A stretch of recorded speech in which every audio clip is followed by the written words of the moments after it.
Hi friends, I am Sai Chaitanya. Welcome back to my channel Sai Tech. In this video, I'll be doing the antutu benchmark comparison between the OnePlus Nord versus the Redmi K20 Pro device. So OnePlus Nord has the Snapdragon 765G processor and the Redmi K20 Pro has the Snapdragon 855 processor. So let's see how much antutu score will be a difference between both of the smartphones. And the reason why I'm doing this video because both phones are priced at kind of close to each other, like 3000 or 4000 difference between both of these phones. So that's why I decided to do this kind of antutu benchmark comparison between both of these phones. So let's see which processor will be powerful and how much powerful does the Redmi K20 Pro has, because the Snapdragon 855 is quite powerful than the 765G. So we are not sure how much it's powerful. So that's why I thought of making this video, and make sure to subscribe to my channel for more in-depth reviews. So let me try to open the antutu benchmark test, and let me try to do the test again at same time, start again in both the phones.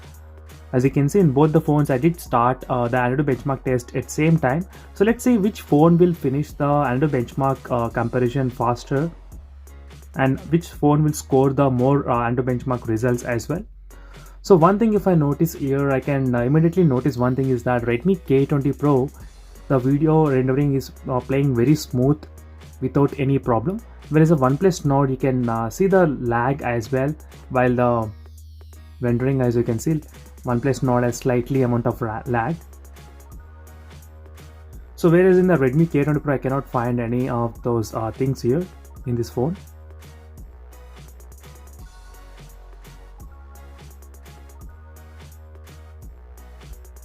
As you can see friends, again I'll be back after some time. So let's see which phone will complete the first and how much the score difference will be there between both of these smartphones.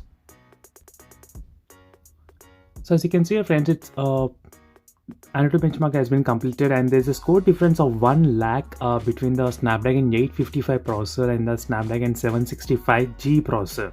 So you can see the difference in between the CPU and GPU performance as well, how much difference it is. As you can see friends, clearly here. So this is overall quick antutu benchmark comparison between both of the smartphones, and clearly the Redmi K20 Pro is better in terms of the antutu benchmark score. So thank you for watching this video. For more videos, make sure to subscribe to my channel Sai Tech Guru, and also do check the links in description for the live wallpapers what I'm using currently in this video. So thank you for watching. See you in the next video. Until then, bye.